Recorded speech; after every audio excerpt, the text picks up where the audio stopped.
Hey guys, எல்லாருக்கும் ஆனந்தியோட ஆனந்தமான வணக்கம். இன்றைக்கி நம்ம என்ன ரெசிபி பார்க்க போகிறோம் அப்படின்னு பார்த்தீங்கன்னா, ஒரு யம்மியான குஸ்காவும் அதுக்கு சைட் டிஷ்ஷாக காலிஃப்ளவர் ஃப்ரை எப்படி பண்ணுறது தான் பார்க்க போகிறோம். அதுக்கு தேவையான ஐட்டம் ஃபஸ்ட்டு என்னென்னு பார்த்துடலாம்.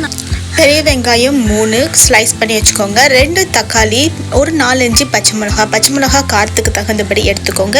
இந்த பச்சை மிளகா காரம் இல்லாதனால நான் அதிகமாக எடுத்திருக்கேன். கூடவே ஒரு கை போல் புதினா கொத்தமல்லி, இதை கழுவி க்ளீன் பண்ணி எடுத்துக்கோங்க. கருவேப்பிலை தாளிக்கிறதுக்காக இஞ்சி பூண்டு பேஸ்ட் 1 டேபிள் ஸ்பூன் போல் எடுத்துக்கலாம்.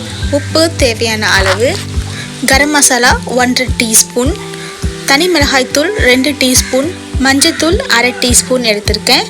கூடவே தனியாத்தூள் 2 டீஸ்பூன், ஜீரகப்பொடி 2 டீஸ்பூன் எடுத்துக்கலாம். மசாலா நம்ம அதிகமாக போட போகிறதில்ல, கொஞ்சமாக தான் போட போகிறோம்.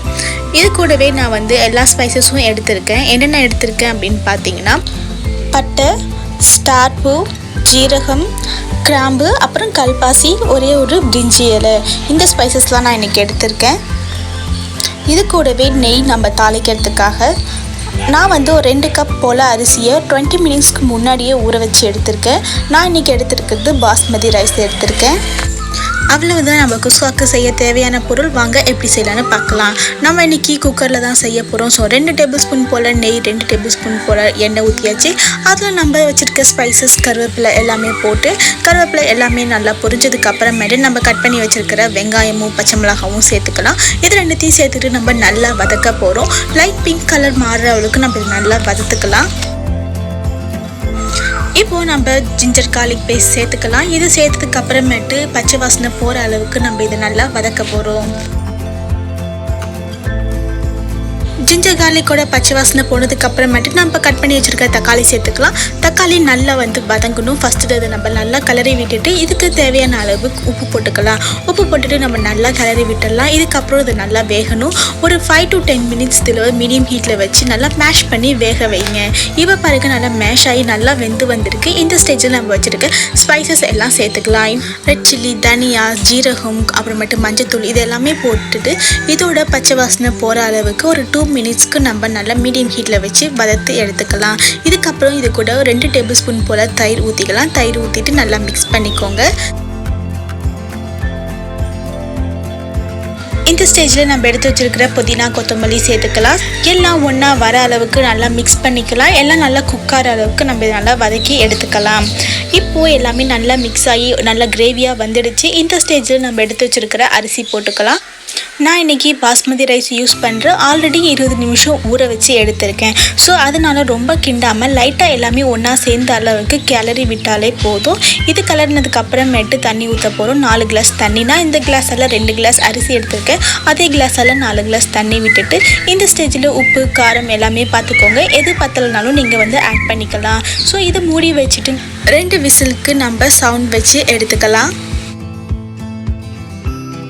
நம்ம குஸ்கா வெந்துட்டுருக்கும் போது நம்ம கோபி 65 செஞ்சிடலாம். அதுக்காக நான் காலிஃப்ளவர் இந்த மாதிரி க்ளீன் பண்ணி சின்னதாக கட் பண்ணி எடுத்து வச்சுருக்கேன். இதுக்கு தேவையான மசாலா 1 டீஸ்பூன் போல் ரெட் சில்லி பவுடர், உப்பு தேவையான அளவு, கரம் மசாலா ஒரு 1/4 டீஸ்பூன், இஞ்சி பூண்டு பேஸ்ட் 1 டேபிள் ஸ்பூன், இதில் சிக்கன் 65 மசாலா இருக்குது. கூடவே 2 டேபிள் ஸ்பூன் கார்ன்ஃப்ளவர், அரிசி மாவு 1 டேபிள் ஸ்பூன், கடல மாவு 2 டேபிள் ஸ்பூன். இப்போ நம்ம ரெடி பண்ண ஆரம்பிச்சிடலாம். நான் இதில் சுடு தண்ணி வச்சுருக்கேன். இந்த சுடு தண்ணியில் நம்ம க்ளீன் பண்ணி வச்சுருக்கிற கோபி எல்லாத்தையும் போட்டுட்டு கொஞ்சமாக மஞ்சத்தூள், கொஞ்சமாக உப்பு போட்டுட்டு நம்ம நல்லா மிக்ஸ் பண்ணிடலாம். இதை ஒரு 5 நிமிஷத்துக்கு அப்படியே மூடி வைக்க போகிறோம். ஸோ அதில் இருக்கிற பூச்சி எதுவாக இருந்தாலும் அது க்ளீன் ஆகி தனியாக வந்துடும். ஸோ இதை நல்லா நம்ம மிக்ஸ் பண்ணி வச்சுட்டு இப்போ இதை மூடி போட்டு ஒரு 5 நிமிஷம் ஓரமாக வச்சிடலாம். இப்போது 5 நிமிஷம் ஆயிடுத்து. இப்போ தண்ணியிலேருந்து நம்ம காலிஃப்ளவரை தனியாக எடுத்துடலாம். தனியாக எடுத்ததுக்கு அப்புறமேட்டு இதில் நம்ம வச்சுருக்கிற எல்லா மசாலாவும் சேர்க்க போகிறோம். ரெட் சில்லி, சிக்கன் மசாலா, அப்புறமேட்டு கரம் மசாலா, அரிசி மாவு, சோள மாவு எல்லாமே இதில் நம்ம போட போகிறோம். எல்லாத்தையும் இதில் நல்லா போட்டதுக்கு அப்புறமேட்டு நம்ம இதை நல்லா பிசைஞ்சு ஒரு 5 நிமிஷத்துக்கு ஊற வைக்க போகிறோம். ஸோ இப்போ நம்ம எல்லாத்தையும் நல்லா போட்டுட்டோம். இதில் தண்ணி ஊற்றணுன்னு அவசியமே கிடையாது. ஸோ அதில் இருக்கிற தண்ணியே போதும். நம்ம நல்லா மிக்ஸ் பண்ணி விட்டாலே போதும். இதுக்கு இப்போ பாருங்கள், நல்லா நல்லா கோட்டாக எடுத்து இப்போ இதை ஒரு 5 நிமிஷத்துக்கு நம்ம அப்படியே ஓரமாக வச்சிடலாம். ஓரமாக வச்சுட்டு நம்ம எண்ணெயை காய வச்சிடலாம். நான் இன்றைக்கி ஒரு பெரிய பேனில் எண்ணெயை காய வச்சுருக்கேன்.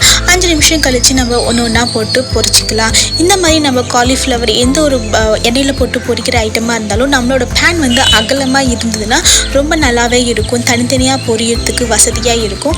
நம்ம ஒன்றா போட்டுட்டோன்னா அடியில் போய் தங்கி சொதன்னு ஆகிடணும். ஸோ இந்த மாதிரி ஃப்ளாட்டாக இருக்கிற பேன் நீங்கள் யூஸ் பண்ணிங்கன்னா ரொம்பவே நல்லது. ஸோ போட்டுட்டு ஒரு 2 நிமிஷத்துக்கு கையை வைக்காதீங்க. 2 நிமிஷம் கழித்து அதனால் பொரிஞ்சதுக்கு அப்புறமேட்டு நம்ம இதை கிளறி விடலாம். இது நல்லா கோல்டன் கலர் மாறுற வரைக்கும் நம்ம இதை குக் பண்ணலாம். இப்போ பாருங்கள், கோல்டன் கலர் நல்லா சூப்பராக மொறுன்னு வந்திருக்கு. நம்ம தட்டுக்கு ட்ரான்ஸ்ஃபர் பண்ணிடலாம்.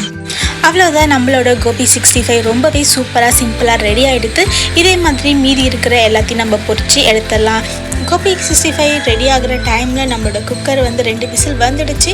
ஆவியும் அடங்கிடுச்சு. நான் ஓப்பன் பண்ணிட்டேன். பாருங்கள், நல்லா தனித்தனியாக ரொம்ப சூப்பராக குக்காகி வந்திருக்கு.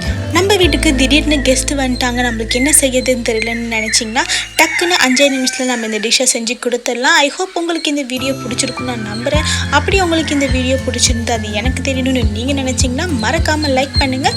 உங்கள் ஃப்ரெண்ட்ஸ் ஃபேமிலியோட ஷேர் பண்ணுங்கள். என்னோடய வீடியோ பற்றியோ இல்லை ரெசிபி பற்றியோ உங்களுக்கு ஏதாவது டவுட் இருந்தாலோ இல்லை எனக்கு ஏதாவது இன்ஃபர்மேஷன் கொடுக்கணும்னு நீங்கள் நினச்சாலும் மறக்காமல் கமெண்ட் பாக்ஸில் எனக்கு கமெண்ட் பண்ணுங்கள். ஸோ ஐ ஹோப் நீங்கள் இந்த வீடியோ என்ஜாய் பண்ணியிருப்பீங்கன்னு நான் நினைக்கிறேன். தேங்க்யூ ஃபார் வாட்சிங். Bye bye.